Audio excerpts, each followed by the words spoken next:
अगर आपने भी कोई सपना देखा है और उस आप सपने को पूरा करना चाहते हैं तो सरकार आपके लिए कई कई योजनाएं लाती रहती है।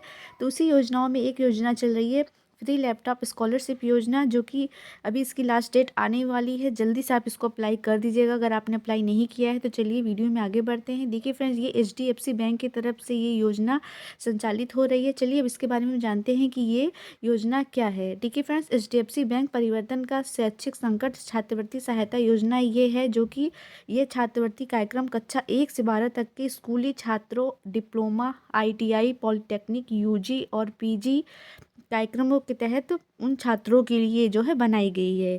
अब चलिए हम उसको जान लेते हैं कि ये कौन कौन सी योजना है और इसे कैसे अप्लाई करेंगे और लास्ट डेट क्या है। देखिए फ्रेंड्स, ये स्कूली छात्रों के लिए है HDFC बैंक की तरफ से। ठीक है फ्रेंड्स, और इसका कार्यक्रम आप जान ही रहे 2024 से 25। देखिए इसकी जो एलिजिबिलिटी क्राइटेरिया है क्या है, केवल भारतीय नागरिकों के लिए ये अप्लाई कर सकते हैं। अगर आप इंडिया के हैं तो ही आप इसको अप्लाई कर पाएंगे। छात्रों को वर्तमान में निजी सरकारी सहायता प्राप्त स्कूलों में कक्षा 1 से 12 तक डिप्लोमा, ITI, पॉलिटेक्निक पाठ्यक्रमों में जो है आप जो है इसमें पढ़ते हुए होने चाहिए। नेक्स्ट है, आवेदकों को पिछली योग्यता मतलब लास्ट ईयर में आप जो है 55% आपको होना चाहिए, यानी कि आपके जो है परसेंटेज अगर 55% से कम है तो आप इसको अप्लाई नहीं कर पाएंगे। और आपकी वार्षिक पारिवारिक आय जो है 2.5 लाख रुपए से कम या उसके बराबर होनी चाहिए, उससे ज़्यादा नहीं होनी चाहिए। उन आवेदकों को प्राथमिकता दी जाएगी जो पिछले 3 वर्षों के दौरान व्यक्तिगत या पारिवारिक संकटों का सामना कर रहे हैं, जिसके कारण वे शिक्षा में उनको बाधा आ रही है। तो वही लोग ज़्यादा से ज़्यादा इसमें मतलब चुने जाएंगे। जैसे कि आपके फैमिली मेम्बर में किसी की डेथ हो गई या कोई भी संकट आपका जो है आ गया हो, तो वही लोग ज़्यादा से ज़्यादा चुने जाएंगे। चलिए अब नेक्स्ट देख लेते हैं इसको फ़ायदे क्या हैं। इसमें कक्षा 1 से 6 तक के लिए 15,000 रुपये इनको दिए जाएंगे और कक्षा 7 से लेकर 12 डिप्लोमा, ITI और पॉलिटेक्निक छात्रों के लिए 18,000 रुपये उनको प्रोवाइड किए जाएंगे। अब देखिए इसमें डॉक्यूमेंट्स कौन कौन से लगेंगे। पासपोर्ट आकार का फ़ोटो, पिछले वर्ष की मार्कशीट लगेगी, पहचान प्रमाण पत्र लगेगा जैसे कि आपका आधार कार्ड हो गया, वोटर ID हो गई, ड्राइविंग लाइसेंस हो गया, ये सब भी लगेगा। स्कूल की तरफ, कॉलेज की तरफ से जो भी आइडेंटिटी कार्ड लगता है वो आपको लगेगा। और पासबुक की फ़ोटो लगेगी, आय प्रमाण पत्र की फ़ोटो, ग्राम पंचायत, वार्ड काउंसलर, सरपंच द्वारा जारी ये जो है आय प्रमाण पत्र लगेगा। और फ्रेंड्स, HDFC DM CO तहसील द्वारा जारी आय प्रमाण पत्र भी लगेगा। नेक्स्ट है पारिवारिक व्यक्तिगत संकट का प्रमाण लगेगा, जैसे कि आपके घर में किसी की डेथ हो गई है तो उसका डेथ सर्टिफिकेट भी लगेगा। चलिए नेक्स्ट देख लेते हैं आप इसको अप्लाई कैसे करेंगे। तो सबसे पहले आवेदन करने के लिए आपको इसकी ऑफिशियल वेबसाइट यानी HDFC बैंक की ऑफिशियल वेबसाइट, जो कि मैं आपको डिस्क्रिप्शन बॉक्स में प्रोवाइड करा दूंगी, आप वहाँ पे जाइएगा। वहाँ पे आप इसको सीधे क्लिक करेंगे तो आप सीधे इस पेज में खुलेंगे और जहाँ पे ये लिखा है अभी अप्लाई करें ग्रीन कलर का, आप इसको यहाँ पे अप्लाई करेंगे। उसके बाद उसको आप उसमें रजिस्टर करेंगे। जैसे ही रजिस्टर करेंगे जो जो आपसे पूछेगा सब आपको उसमें फिल कर देना है। ऑनलाइन आवेदन उसके बाद आपके सामने खुल के आएगा, जितने भी दस्तावेज है जैसे कि सिग्नेचर है, फ़ोटो है, सब आप उसमें अपलोड कर दीजिएगा। एक बार पढ़ के फिर रीचेक करके फिर जो है आप उसको सबमिट करिएगा। फिर जैसे ही आप उसको सबमिट कर देंगे तो आपका एक प्रिंट आपके सामने आ जाएगा, उसको आप डाउनलोड कर लीजिएगा। इसकी लास्ट डेट 31 दिसंबर यानी कि 2 दिन बाद है। जल्दी से आप इसको अप्लाई कर लीजिए क्योंकि अब समय कम है। अगर आपने अभी तक नहीं किया है, अगर कर लिया है तो बहुत अच्छी बात है। अब देखिए ये नेक्स्ट है HDFC बैंक परिवर्तन का स्नातक पाठ्यक्रमों के लिए ECS कार्यक्रम जो 2024 और 25, यानी कि ये जो है कार्यक्रम उनके लिए है जो कि स्नातक जो यानी कि ग्रेजुएशन पढ़ रहे हैं। अब देखिए उसके लिए एलिजिबिलिटी क्राइटेरिया है भारत के होने चाहिए। छात्रों को भारत में मान्यता प्राप्त यानी कि जो स्कूलों कॉलेजों को जो है मान्यता प्राप्त है गवर्नमेंट की तरफ से वही होनी चाहिए। स्नातक पाठ्यक्रम यानी कि BCom, BSCA, BA, BCA और आदि सभी BTech, MBBS, LLB, B और नर्सिंग, ये सब अगर आप सब कर रहे हैं तो ये आप जो है स्कॉलरशिप के लिए अप्लाई कर पाएंगे। और 55% आपका होना चाहिए लास्ट ईयर में, तभी आप इसको, अगर आपका 54 है या 53 है तो आप नहीं कर पाएंगे। 55 से मतलब उससे कम नहीं होना चाहिए, 55 हो तो चल जाएगा। और 2.5 लाख रुपए या उसके बराबर ही वार्षिक आय होनी चाहिए, नहीं तो फिर वो नहीं हो, आपके लिए अप्लाई नहीं होगा। और ये सेम पहले जैसी वो चीज़ें हैं। फ़ायदे क्या हैं देखिए फ्रेंड्स, आपको इसमें कितना रुपये लगेगा, इसमें आपको 30,000 रुपये आपको मिलेगा ग्रेजुएशन वाले बच्चों को।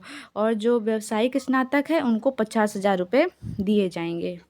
अब देखिए इसमें डॉक्यूमेंट्स वही सेम चीज़, पासपोर्ट आकार की फ़ोटो, पिछले वर्ष की मार्कशीट, पहचान प्रमाण पत्र, चालू वर्ष का यानी आइडेंटिटी कार्ड, पासबुक, आय वाली, ये सब जितनी भी सर्टिफिकेट, डेथ सर्टिफिकेट से ये सब जो है लगेंगी।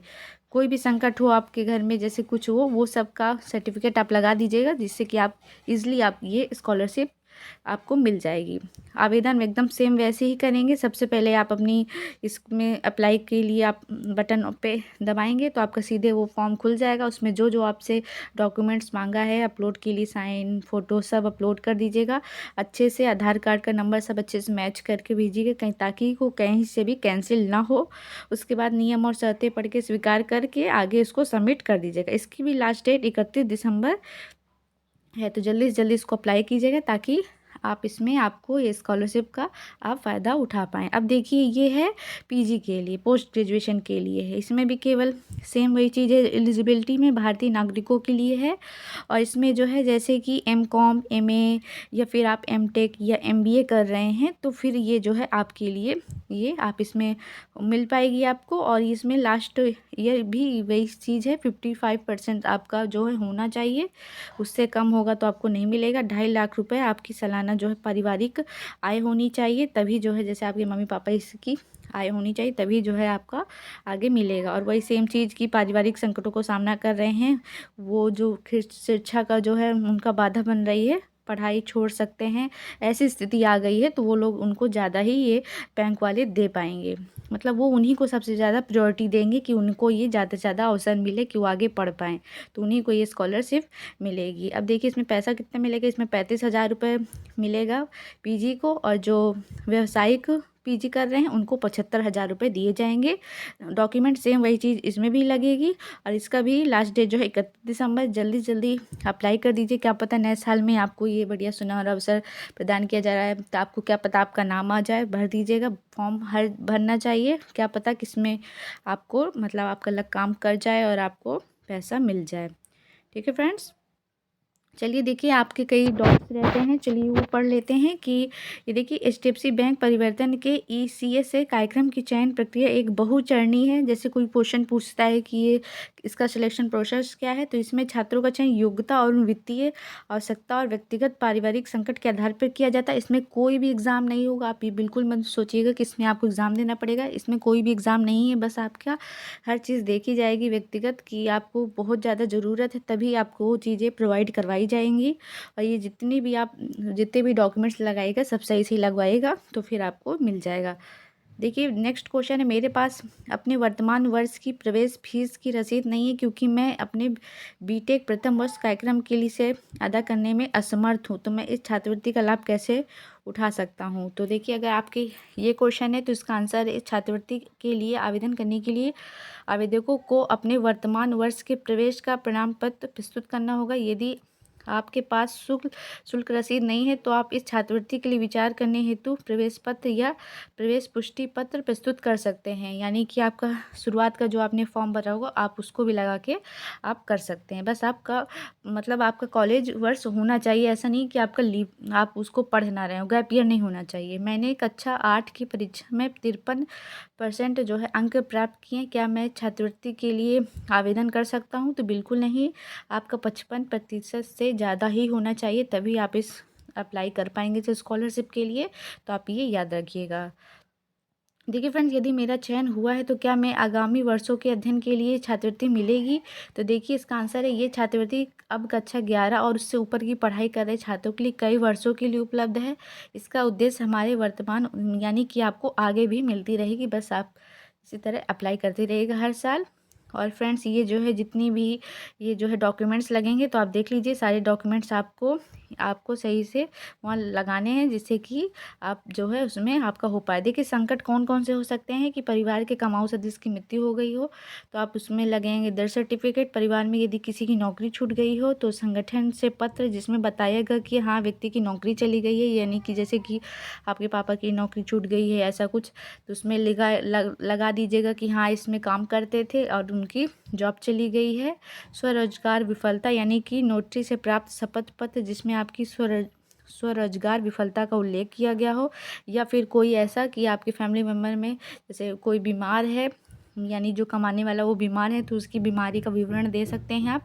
और यानी कोविड-19 में से प्रभावित, यानी आपका कोविड-19 में से इस समय अगर कोई संकट हुआ हो तो आप वो सब भी लगा सकते हैं, तो फिर आपका ज़्यादा ही कंसर्न किया जाएगा एचडीएफसी बैंक की तरफ से।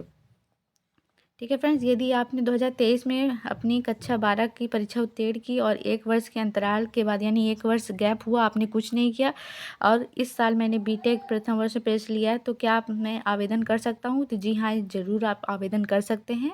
तो ये ऐसा कोई डाउट हो तो ये देखिए आपका क्लियर हो गया है।